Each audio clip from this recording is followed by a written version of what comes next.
Hi, Philip here. Just want to talk a little bit about the standards check. I've recently done mine, and for those that have got those coming up, I thought it'd be quite helpful if I sort of went through what prep I did, how I prepared. It's, in my opinion, quite different to the check test. In some respects, I found it a lot less stressful. It was a lot less formal, at least that's how it felt to me. I chose my pupil quite carefully.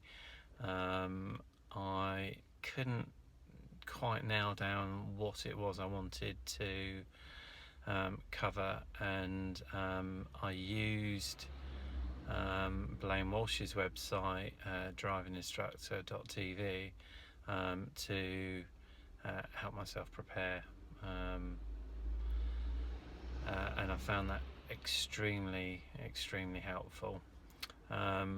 So a couple of things I did do: I printed off the actual form and I laminated it, so that I, at the beginning of my day, each day, just read through it so that I could remind myself what they were looking for.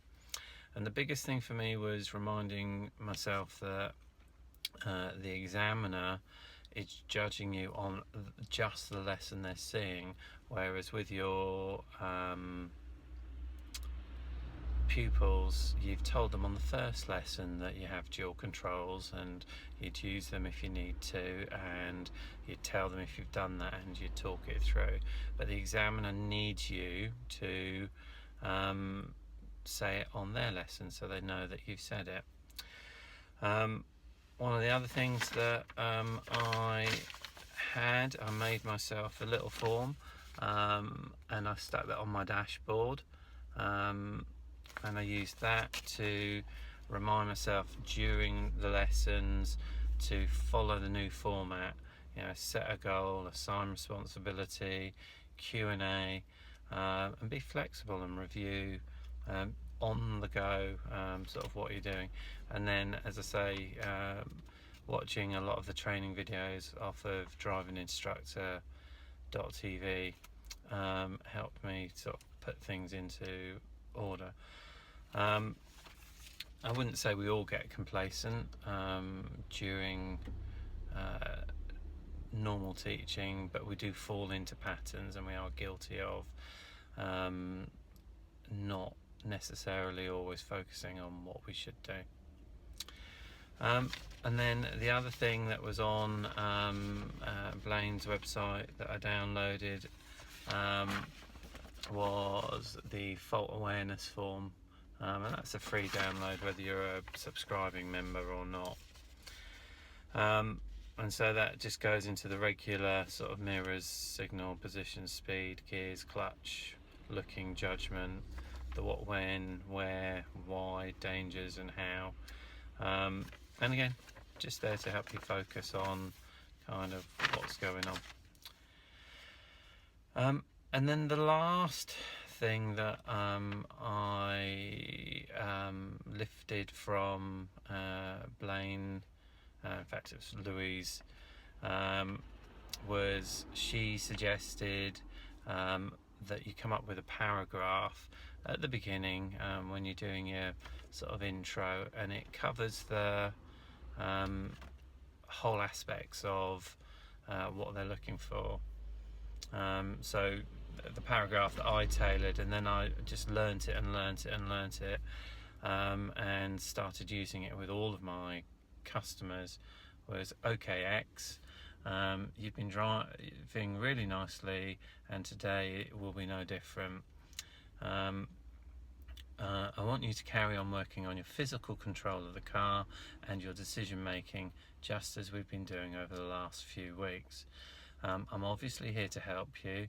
Please say if you're confused by a situation or you need me to explain something in a different way.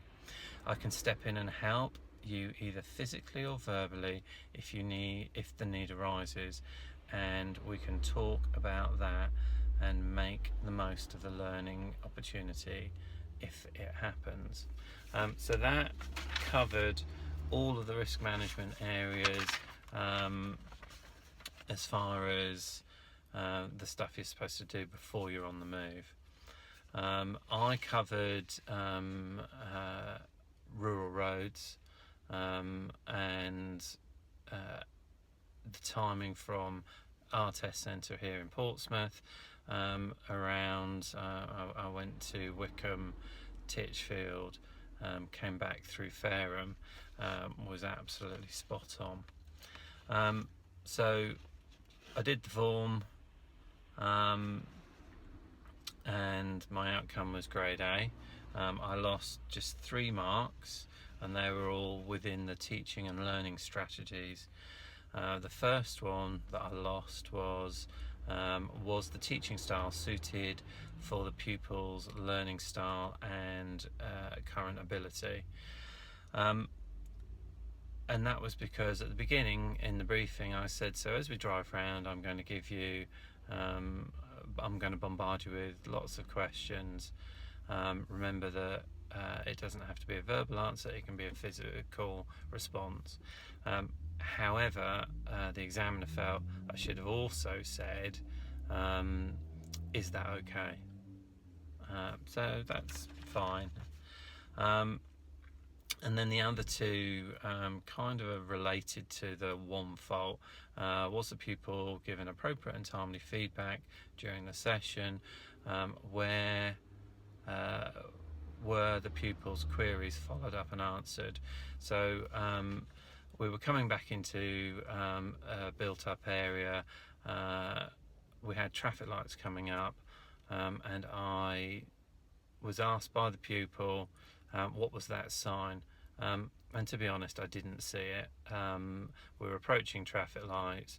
I was asking her about traffic lights. She asked me about the sign.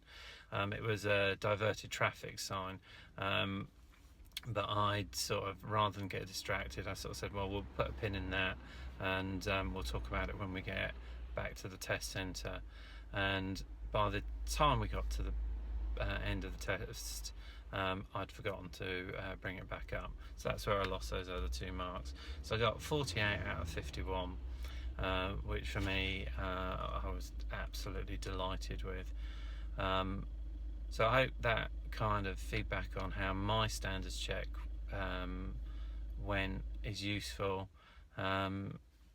If you've got any questions, stick them in the comments and I will happily answer those. But as I say, a big shout out to Blaine and Louise Walsh, whose 3-month subscription I did was the best sort of £40-45 that I've spent in preparing for standard check or check test. So thanks guys, and hope you found this useful.